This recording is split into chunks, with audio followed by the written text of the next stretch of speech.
दरबार की कार्यवाही चल रही थी। सभी दरबारी एक ऐसे प्रश्न पर विचार कर रहे थे जो राजकाज चलाने की दृष्टि से बेहद अहम न था। सभी एक एक कर अपनी राय दे रहे थे। बादशाह दरबार में बैठे यह महसूस कर रहे थे कि सबकी राय अलग है। उन्हें आश्चर्य हुआ कि सभी एक जैसे क्यों नहीं सोचते। तब बादशाह अकबर ने बीरबल से पूछा, क्या तुम बता सकते हो कि लोगों की राय आपस में मिलती क्यों नहीं? सब अलग अलग क्यों सोचते हैं? हमेशा ऐसा नहीं होता। बादशाह सलामत बीरबल बोला, कुछ समस्याएं ऐसी होती हैं जिन पर सभी के विचार समान होते हैं। इसके बाद कुछ और काम निपटाकर दरबार की कार्यवाही समाप्त हो गई। सभी अपने अपने घरों को लौट चले। इसे भी पढ़ें, 3 प्रश्नों के उत्तर, अकबर बीरबल की कहानियां। उसी शाम जब बीरबल और बादशाह अकबर बाग में टहल रहे थे तो बादशाह ने फिर वही राग छेड़ दिया और बीरबल से बहस करने लगे। तब बीरबल बाग के ही एक कोने की ओर उंगली से संकेत करता हुआ बोला, वहां उस पेड़ के निकट एक कुआं है, वहां चलिए। मैं कोशिश करता हूं कि आपको समझा सकूं कि जब कोई समस्या जनता से जुड़ी हो तो सभी एक जैसा ही सोचते हैं। मेरे कहने का मतलब यह है कि बहुत सी ऐसी बातें हैं जिनको लेकर लोगों के विचार एक जैसे होते हैं। इसे भी पढ़ें, कैसे खोज सकते हैं आप अपने सभी समस्याओं का समाधान? प्रेरक प्रसंग। बादशाह अकबर ने कुछ देर कुएं की ओर घूरा, फिर बोले, लेकिन मैं कुछ समझा नहीं। तुम्हारे समझाने का ढंग कुछ अजीब सा है। बादशाह जबकि जानते थे कि बीरबल अपनी बात सिद्ध करने के लिए ऐसे ही प्रयोग करता रहता है। सब समझ जाएंगे हुजूर।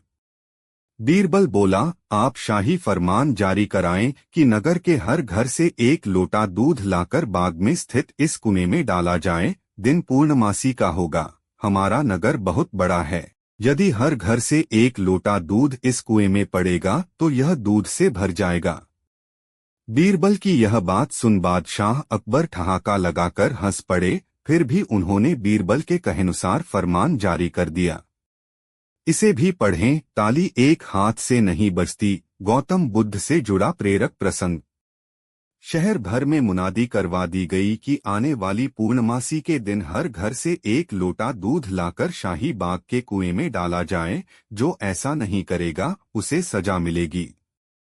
पूर्णमासी के दिन बाग के बाहर लोगों की कतार लग गई। इस बात का विशेष ध्यान रखा जा रहा था कि हर घर से कोई न कोई वहां जरूर आए। सभी के हाथों में भरे हुए पात्र बर्तन दिखाई दे रहे थे। बादशाह अकबर और बीरबल दूर बैठे यह सब देख रहे थे और एक दूसरे को देख मुस्करा रहे थे। सांझ ढलने से पहले कुएं में दूध डालने का काम पूरा हो गया। हर घर से दूध लाकर कुएं में डाला गया था।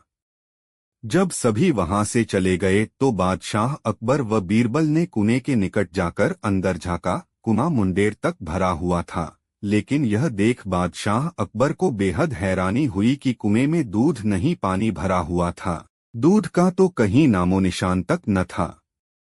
इसे भी पढ़ें, प्रेरक प्रसंग। प्रार्थना, प्रेम और समर्पण का नाम है ओशो कथा सागर। हैरानी भरी निगाहों से बादशाह अकबर ने बीरबल की ओर देखते हुए पूछा, ऐसा क्यों हुआ? शाही फरमान तो कुएं में दूध डालने का जारी हुआ था, यह पानी कहां से आया?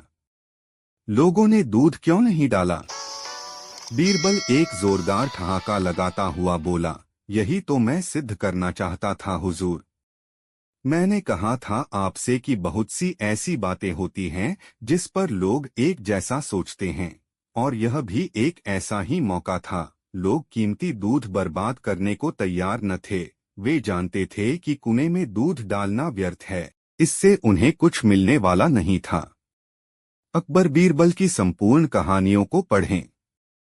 Famous Akbar Birbal stories in Hindi. Akbar Birbal की प्रसिद्ध कहानियां। इसलिए यह सोचकर कि किसी को क्या पता चलेगा, सभी पानी से भरे बर्तन ले आए और कुएं में उड़ेल दिए। नतीजा, दूध के बजाय पानी से भर गया कुआं।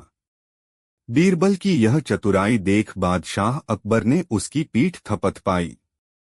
बीरबल ने सिद्ध कर दिखाया था कि कभी कभी लोग